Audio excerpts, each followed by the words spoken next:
Hello नमस्ते। हामी चाहिँ पशुपति जान लागेको आज आरती हेर्नलाई होइन।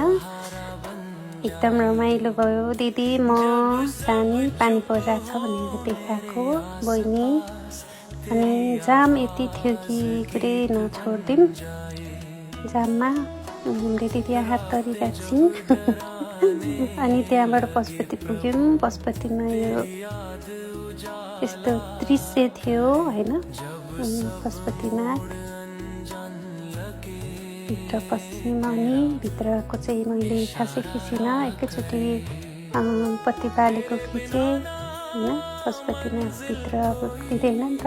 अनि बाहिर अनि त्यहाँबाट यो कस्तो राम्रो पत्ती बाले रहेछ क्या सबैमा। जसले खिचेँ धेरै खिच्न पाइएन। अनि आरती चाहिँ यता रहेछ क्या अहिले चाहिँ यतापट्टि गौरी घाट के भन्छ त्यतापट्टि रहेछ। उता मान्छे चला छ यता आरती भएको छ होइन। अनि फर्क्यौँ। यति पानी परेको थियो कि भिज्दै फर्क्यौँ सबैजना।